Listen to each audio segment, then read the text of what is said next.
What's up, everybody? Welcome back to another episode of the Marketing Millennials. Today, I have Brian on the podcast, the COO of Zero Bounds.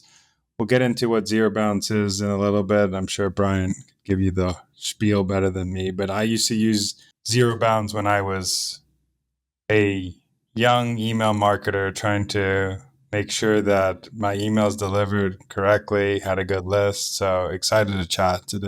Yeah, thanks for having me, Daniel. Excited to talk a little bit about some of the things that we see and making sure that people have good data on their list. It's important for the marketing side. I want to first go into chatting about how did you get into marketing?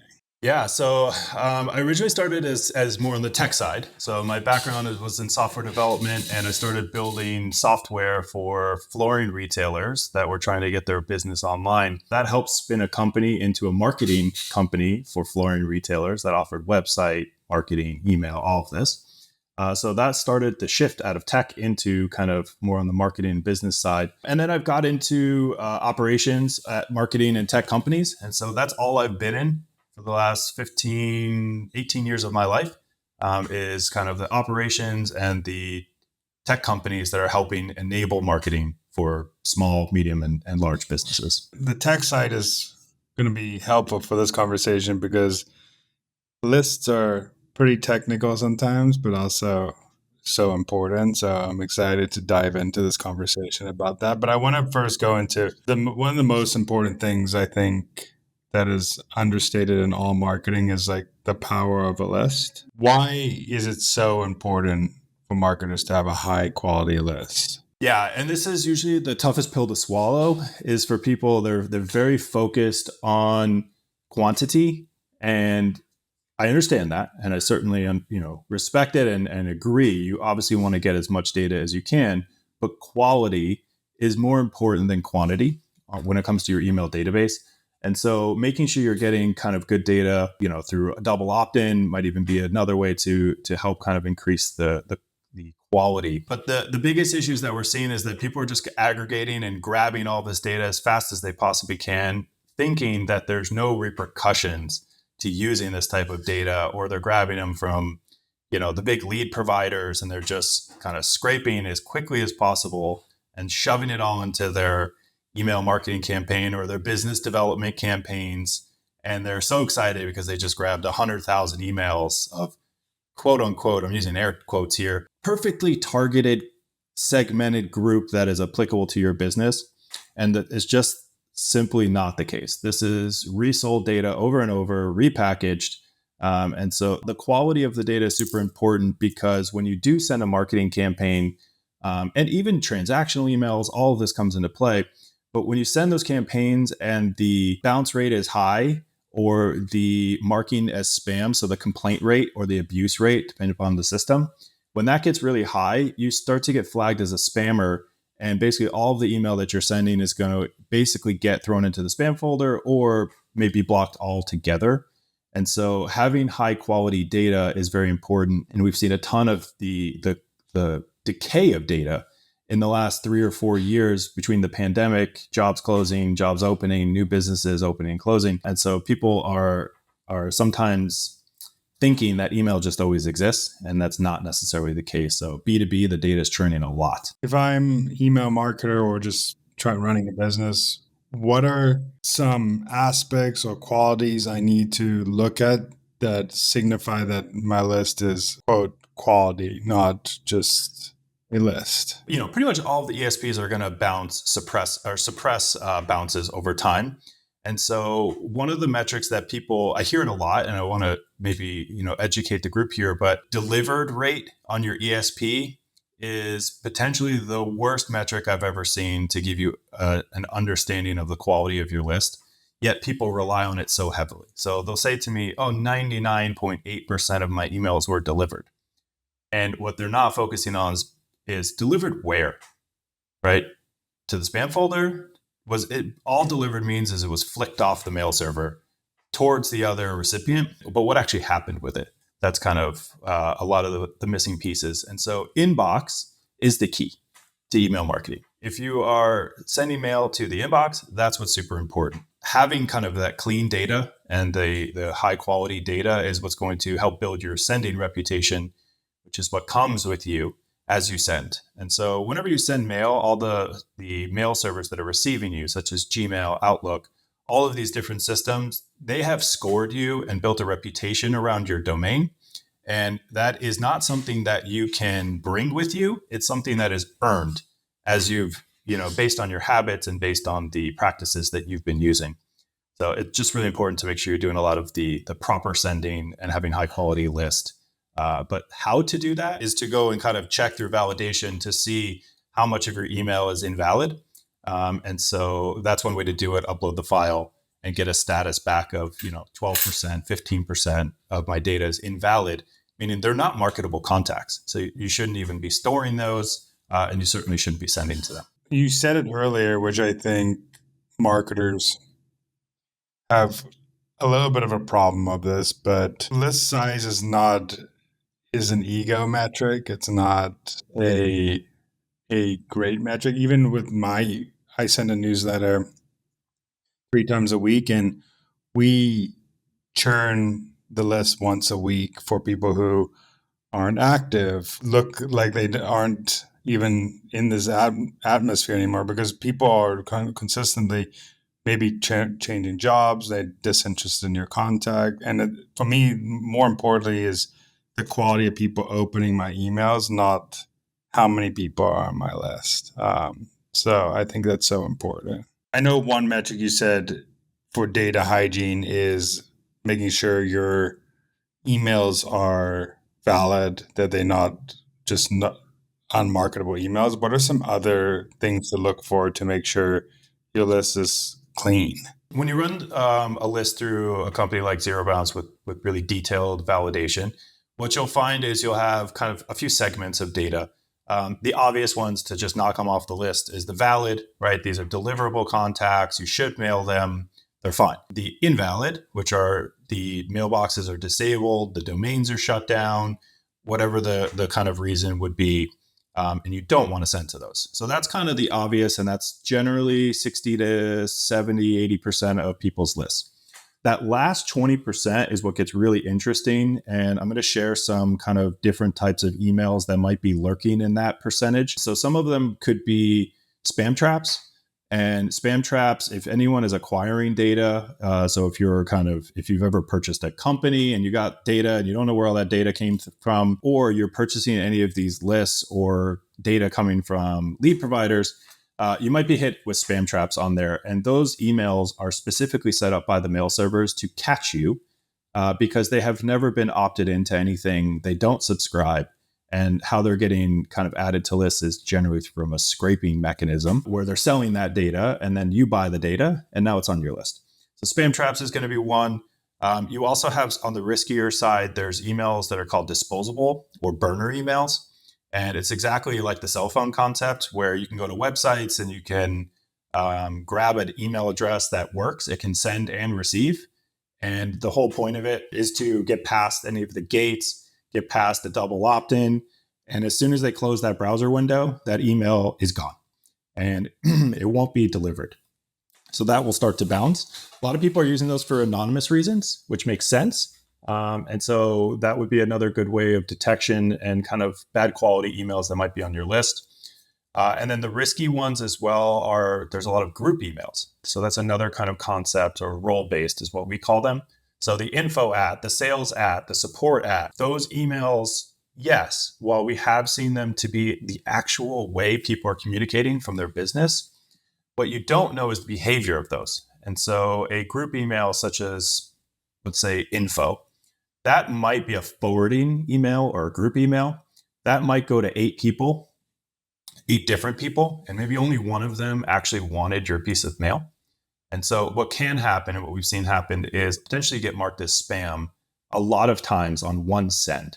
So if you think about it this way, if I send a piece of email to info and that forwards to 10 others within the group of that email address, if 8 of those 10 mark you as spam because they didn't know who you were, they weren't expecting it, and they're trying to keep their mailbox clean, you just got 8 spam complaints on one send, on one recipient.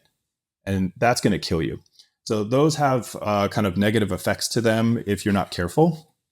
And then the last is actually we can identify people that are known to mark you as spam before you ever send to them. So we call those kind of abuse or complainers.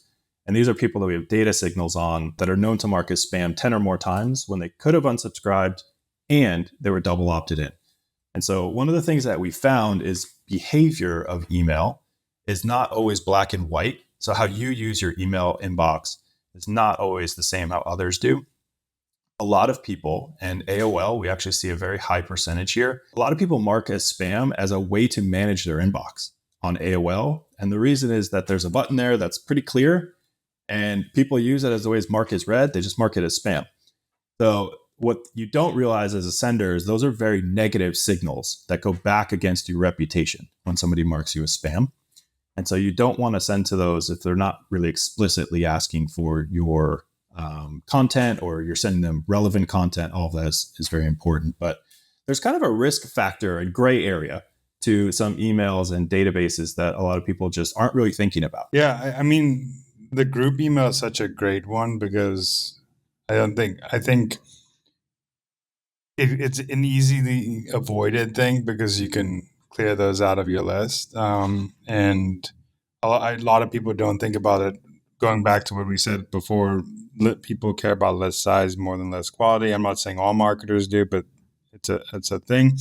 I think I skipped over a little part of this that I want to go back to is what is the correct way for marketers to acquire or build a list? I think that's one of the most underlooked part of this because a lot of people have bought lists, scrape lists, done things that aren't the right way to get lists, and what are the correct ways of doing this? So for best practices, what I'd highly recommend is obviously you want some sort of capture form on your website. Now, depending upon also what you do. So for example, we are a SaaS-based company, so we have a platform on top of the website as well. We are collecting the email addresses, and what we're always doing is two things. Number one, we use our own validation engine to validate the email on the registration form or on the collection form. What's happening there, which is very interesting, and again, a lot of things just people are overlooking, we're catching typos. And especially if you have a lot of mobile traffic or a lot of the data you collect might be coming from mobile, which is obviously a majority of a lot of especially consumer traffic today is mobile. Hooking up validation to the sign up form. So when people are typing in the email, when they go to submit, we can catch that typo and actually even present it back as a fix. So that's one big way to do it to make sure you're collecting the data right while you have the user, right? So if you try to do that after, it's too late. While you have the user, you can kind of catch any typos. So that's a really good way to do it. And we have a lot of really large corporations that are adopting these type of methods because of the amount of typos coming from mobile. But secondly, once you get a good email, so let's say you've got a correct email now, highly recommend the double opt-in method, which is where someone enters their email, you immediately send them an email, and then they're either clicking or they're typing in a code to confirm that they actually have ownership of that email. That's really another kind of great method to make sure, number one, people aren't submitting random email addresses to your forms. This will happen. This definitely happens with bot attacks. So double opt-in is definitely a great way to make sure the data coming in is nice and clean.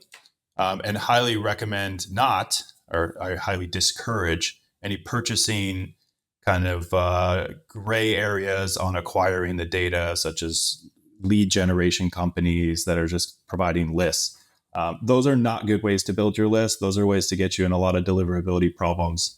And unfortunately, it can affect everything. So I've had a lot of marketers come to me because the sales team has absolutely crushed the domain and has obliterated the reputation of the domain.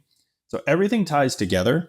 And that's kind of another thing that's important to give the holistic approach is marketers, you got to watch out for the sales guys. They get very froggy and they like to do a little bit more risky things because they want to sell. But there's a lot of bad effects of some of the selling practices when it comes to email marketing. So as a marketer, what are some things we could do to make sure that we avoid these types of things happening? Yeah. So obviously, I would highly recommend that if anyone's doing kind of sales and marketing should be sending from different domains. That's number one.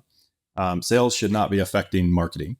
But I also think that the way you are kind of implementing, so for example, if it's going through a CRM system, validate all that data, clean the data up, make sure it's good, remove the risk, but also using, a lot of the recommended tools that you need to have, like DMARC and things, are going to be helpful for sending reputation and protection. We used to do that at Chow Now, as we used to have so many different, a couple of different domains for our product sends, our email marketing sends, our sales sends, because one, you don't want marketing accidentally affecting things that can go out of a product that are updates to customers, which is I've seen happen before, which is unfortunate. And a lot of people start getting mad if that actually happens. And then the sales thing at the same time is if sales could be affecting a product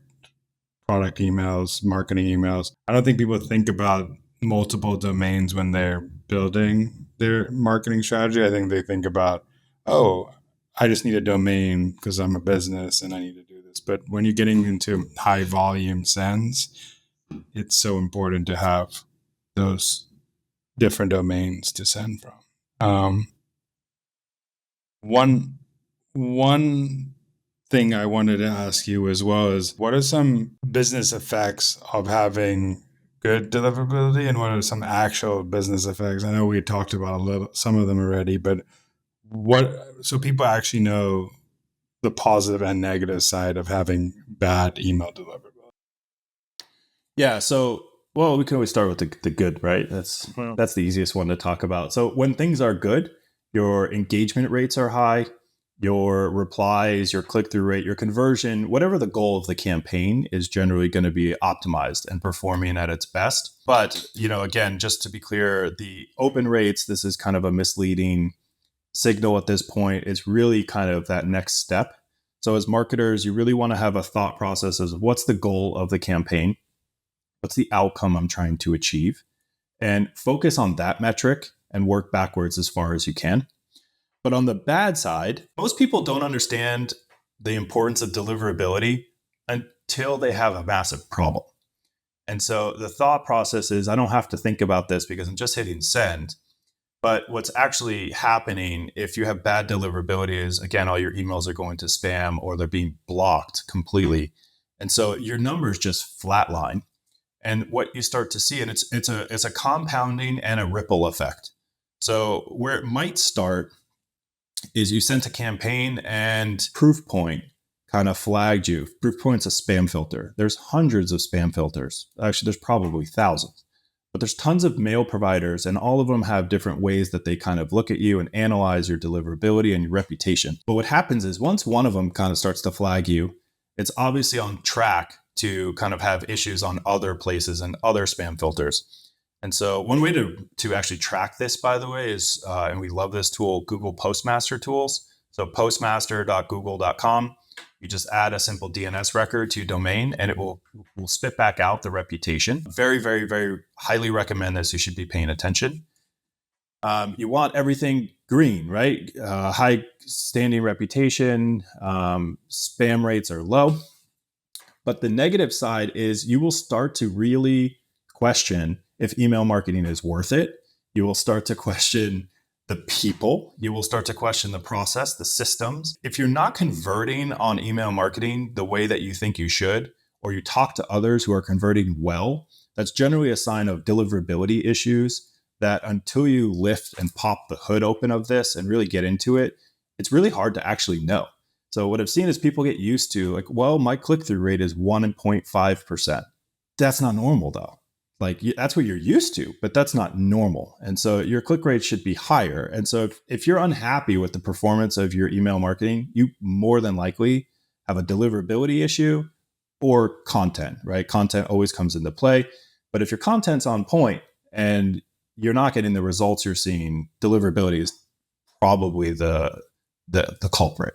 You know what's actually funny? I'm glad you brought it up because I was going to bring that up to you. Is I think a lot of time people also think it's a deliverability issue when their content is just absolutely causing the problem, or it's declining, or they're sending too many spammy emails, or the content's not relevant, or the list is not correct ICP, so it's irrelevant to the audience they're sending it to. And I think that is a huge problem in email marketing. And I know a lot of people probably come to Zero Bounce and say, hey, my email deliverability sucks. And you go look at the emails they've been sending, and it's no wonder your email delivery sucks, is you're sending spammy content that's irrelevant, that people don't care about. The list is not clean enough. I know it's a whole package, but a lot of it is people forget about that side, that content is such a big piece of email marketing, that just sending an email to send an email sometimes is a negative signal in the world, not a positive signal for you and your business results. What's important is also people, generally speaking, it's very hard for email marketers to sometimes take their marketing hat off. And I really encourage you to take your customer hat, put yourself in their shoes. So we kind of follow practices of 80-20. So 80% of the time we're sending value, we're sending knowledge, we're sending useful things that we don't have an expectation of a sale out of it, right? We're trying to educate, or we're trying to, hey, learn more. Here's a decay report. Here's what we saw in email in 2024. You have to educate people on your email marketing. When you're doing email marketing, it can't just be sales pitches 24 hours a day, 7 days a week, promos, sale, this and that. You're going to exhaust people, number one. And number two, they probably didn't sign up for that. So if you have to have that blend, and that's also going to help your open rates, because when you're providing, and your click-through rates, when you're providing really good content that people want to digest and they want to read, or they want to kind of forward it to their friend or some colleague, this is when your engagement rates really start to go up. And that's what's giving a lot of that good, let's call it, the mojo for email marketing, right? Is the engagements, the opens, the clicks, all the forwarding. Then when you go to hit them with the promo, which you should do. I'm not saying you shouldn't do promotions and do sales and stuff through email marketing. It just shouldn't be every cent. When you go to hit those, now you've had all of this kind of good reputation build up from the 80% of always sending good content that people want. It's going to really help with your maintain your deliverability. So yes, content's super important. And if it looks spammy, of course, I mean, that's, to me, sorry, maybe I'm too deep into this. It's obvious to me when it's really, really spammy, but get some feedback from people. There's great tests out there that will also kind of give you an understanding of the score of the email, like what people think about them. The subject lines are always kind of important. So yes, you got to make sure you're not sending spam. You have to think of it as sending value. What is your recommendation of the acquiring of the list? How much you should send to that list? Because a lot of people I see acquire a big list. A lot of marketers acquire a big list, or they get a big list, and then they automatically decide to do the thing of send to the entire list. What is Zero Bounce's recommendation of scaling that up to make sure you are, besides obviously checking if it's valid, checking if doing the validation things? That's a really good question. So first off, to anyone, if you're doing this, just slow down. That's number one. Stop getting so excited to just blast a bunch of email out and spray and pray. That's not a great philosophy for email marketing. Okay. So first thing I would do is validate the data and understand the breakdown of those kind of different breakouts that I mentioned. So the valid emails, these are the ones that we know are really, they're deliverable. They should deliver. Now it's up to you on content, reputation, etc. But what I would do is layer in the data point that we can provide as well, called activity data, which is a last known activity date of that email address. And so let's just use some numbers here. Let's say your list was 100,000 and you scrub it through validation.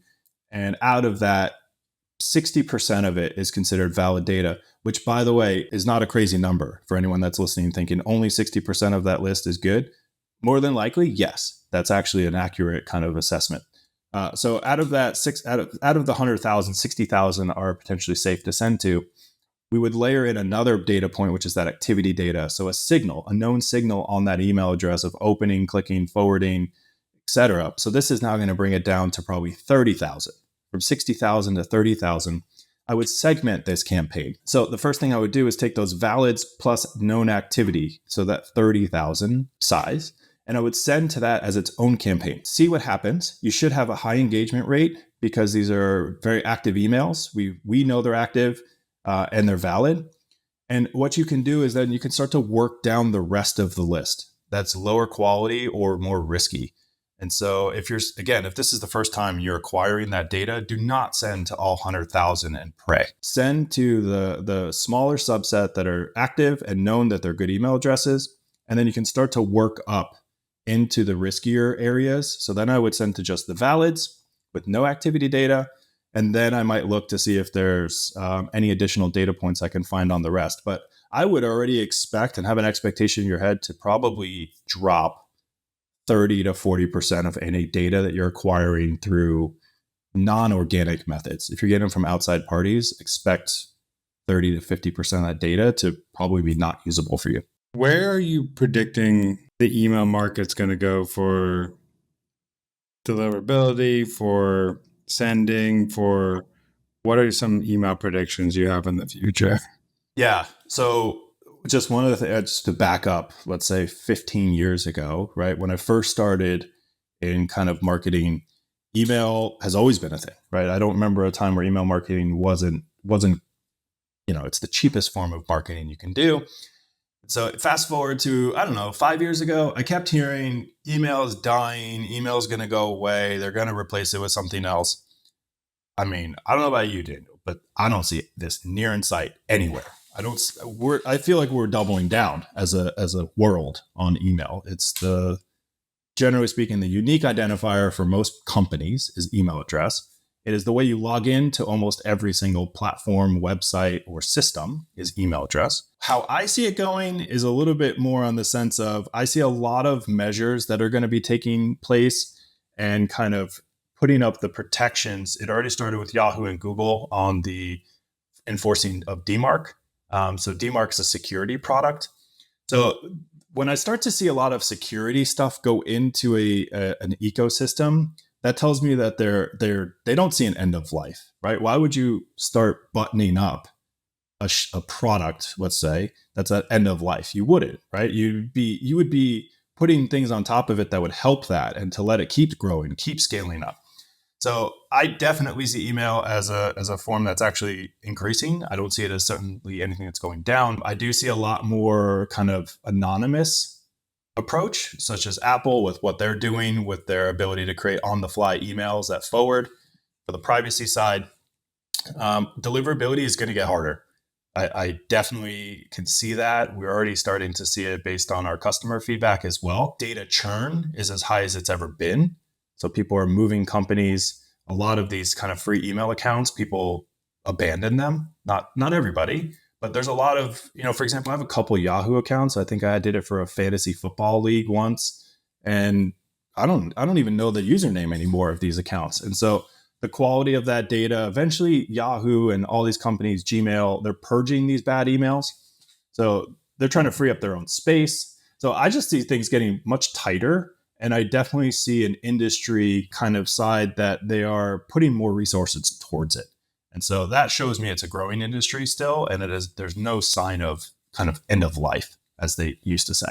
Which is the importance of collecting data that's why zero-party data and first-party data are so important. If you have also a way to validate that it's a real email, but actually collecting it from the source of whoever is submitting it is so much more important than just going out and buying lists from the world and you don't know if these people are even active. You don't know. You can use a tool like ZeroBound to get, to say 80% of the way, but still the way you acquire lists needs to be in a way where you can get the data in a correct way.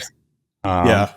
Also, a pro tip, Daniel, that I've kind of given to a lot of people that they've been asking is if you're a business that uses or gets emails, and I think this is more applicable for kind of B2B email marketing, I highly, highly recommend that you kind of create in the profile or something of this person. You give them the ability to have an alternate email address added. And you might even want to suggest that it's more of a personal email. And this could be for a way to get password resets or something of this nature, right? You can kind of certainly spin it in a good way. But what you're basically doing is collecting a secondary email for that same individual. And that email, if you kind of gear them towards getting a personal email versus their business email, you can then now travel with them no matter where they're going throughout their career. So definitely kind of recommend getting, you can call them recovery emails, alternate emails, whatever you want to do. But I would highly recommend it for anyone who's collecting a lot of the business data, because that data is just churning. I mean, it's really insane. 26% of the data in our platform on business email is churning within 12 months. It makes It's a sense. I lot. mean, with how the job market is, and how unstable, and especially like if you're marketing to marketers, that job market is, or salespeople, or where the job market is very unstable for them as well. It's very Yep. getting those emails are super important. Last question I have for you is, what is a marketing hill you would die on? Marketing hill die on. Quality over quantity. Always, always, always. I just think it's so important that people are focused on the quality of data versus the quantity of data. So I'd be willing to die on that one. On an email marketing side, I think, and a marketing side in general, know your customer.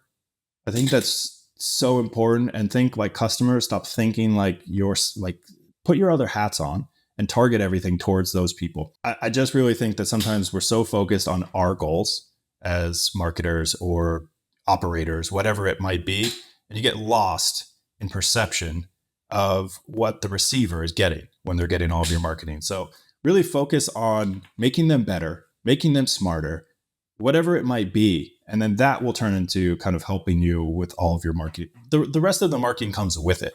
So be known as a thought leader, as these type of things that are able to provide value for people. Yeah, I mean, the two biggest things, I mean, the word of the day is quality, sending out quality content, having a quality list, making sure you collecting quality data, um, making sure that you are doing quality things on your side to segment data. It's all about your level of quality that is going to determine great emails. That's what, and I think there's things you can't control on the domain side sometimes, but you can control the list you are acquiring, and you can control the emails you send out, and um, your target audience that you are making. And I think that's what people need to focus on to send great emails. But thank you so much for joining. I really appreciate it. I learned even a lot of things, and I was an email marketer for a lot of this, and I didn't know some of these are pro tips for me. So I'm excited for people to listen to this. Yeah, thanks. And happy to also help. I love talking to people on LinkedIn. A lot of people reach out to me on LinkedIn. You're more than welcome if you have a question as well. So just Brian Minnick on LinkedIn. You'll find me. That's what I was going to ask you. Where could people find what else you're doing? And definitely recommend people, follow me on LinkedIn. We go to a lot of the different trade shows, but also in general, feel free to check out zerobounce.net. You're welcome to schedule something and take a look at what we're doing to see how we can help you in that manner. But you'll find me in one of those two places. I've been with Zero Bounce for 6 years, and I have no end of sight there either. Well, thank you so much. And this is a great combo. Thanks, Daniel. Thanks for having me.